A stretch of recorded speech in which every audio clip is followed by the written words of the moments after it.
video demonstration, I'm going to use the brand new JND488 Celtic frame.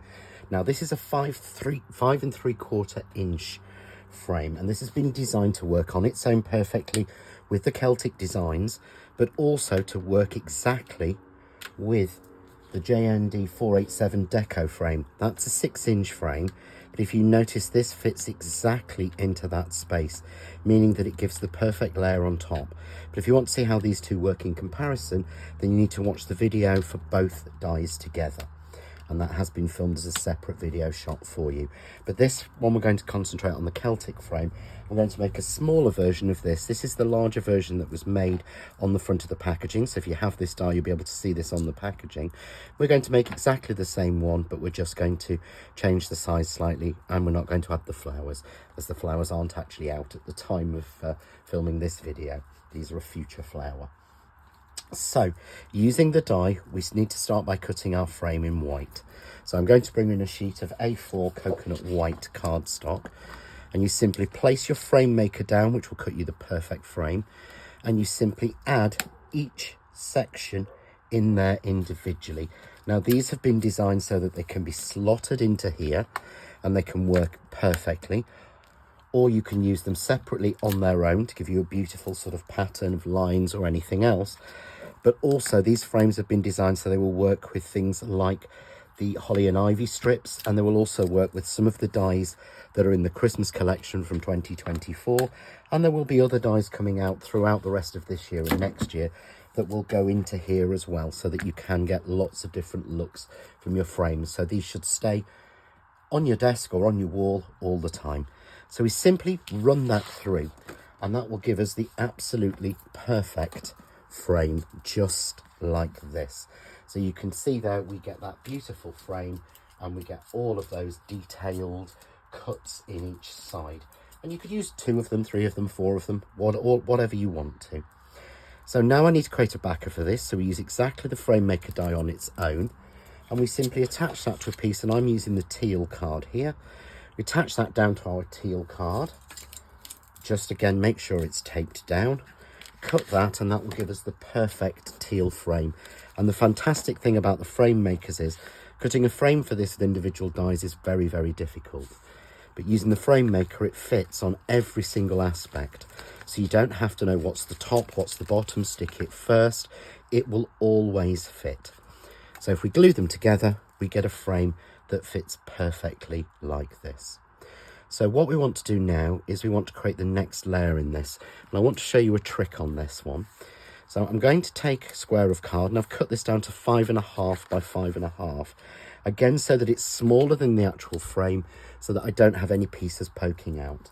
And I'm simply going to use the next die in the set, pop that into the center. Again, we tape that down.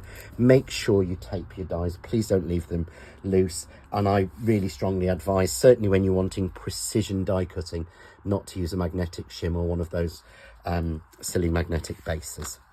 So we would run that through and cut that, and that will give us this perfect pattern here. But obviously for the card, we want the square in the center cut out. So here's a trick you can use when you're using our essential cards, certainly, is I've cut a piece here in the Aegean blue to match, so I'm alternating colours. We'll put those together and stick those, adhere those down. I would use spray glue as I want to go back through the machine, but if you're using wet glue, use it sparingly.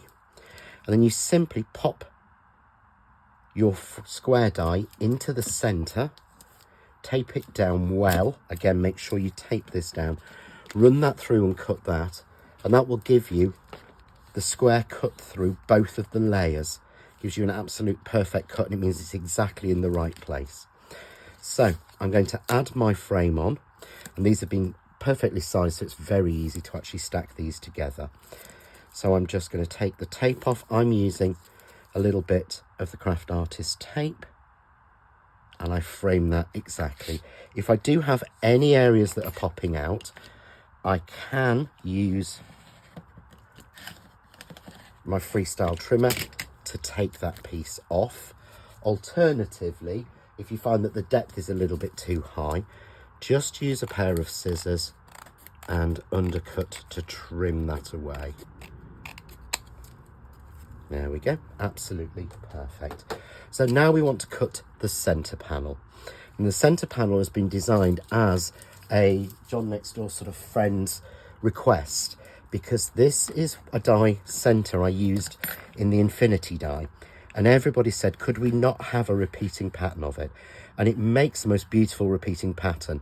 But to get this, you would have to cut this 4 times as an individual. So I've done is I've rescaled it and put it together as one piece. So I'm just going to pop that again in the centre of a piece that's been cut to 5.5 by 5.5. And I'm simply going to run that through and die cut it. And it die cuts beautifully. You would think it's that delicate. It really cuts really, really well. Gives you that beautiful pattern. And the pattern has been designed so that you can continue it in any direction. So you can continue that and make an entire panel, an entire sheet of that card. I really want to do that now. So I want to put a background onto it, and this is the piece I've prepared. But if you can see, I've got a rotation of colours. I've used both the Aegean blue and the teal on this. So to make this piece, I've simply taken a piece of the Aegean blue, so the colour you want to use first of all. So I've used a piece of that, and I've cut that to 5.5 inches. I've then simply cut 2 squares of alternating colour, and I've cut these to 2 3/4 inches. And all I have to do is to glue these in each corner, making sure they match in the middle, because you may find your measurements are always slightly off. There we go. Goes exactly in the centre, giving me that perfect cross. I can simply then take my panel, and because it has the pieces, stick that down, giving me the alternate colours. So that's the piece when it's stuck, and that's the piece then when I stick it all together. So it gives me those beautiful different shades. So simply then take my frame piece that I've made, and again I've added some foam tape. I'm using 2mm foam tape as that's my preference, and I'm simply going to frame that centre nicely. And notice here there's a little bit of card showing, so again simply take some scissors. I find larger scissors easier, and undercut, meaning you tilt your scissors to trim that off. And then I've simply got myself a nice 6x6 card blank. I've made this myself, so it's actually 6x6. It's not 5 3/4, which you'll find a lot of the commercial cards are. So I'm just going to pop that on. Gives me that little bit of a border all the way around. And then to finish, I've stamped a little sentiment here. So I've stamped one of my John Next Door sentiments. I'm adding a little bit of foam tape, so I've gone for, is it just me or have you had a lot of birthdays? Because I think this would make the perfect men's card. So I'm just going to stick that over to one side, and then I've cut some of the shadow leaves in that teal colour. One of my absolute favourite leaves I've ever done these. So I'm just going to add some little bits of glue onto there. I folded them slightly, and I'm just going to stick that to one side. Just give it a little bit of a press down, let the glue stick. And there we go. I think it's a perfect men's card with the mix of colours, the little bit leaves, and the little joke, is it just me or have you had a lot of birthdays? But you can, of course, make something more complicated. This is putting it onto a 7x7 card and adding flowers, but it's exactly the same process and method. For more ideas, hints, tips and inspiration, why not visit the Crafting with John Next Door and Crafts2 group on Facebook. Enjoy.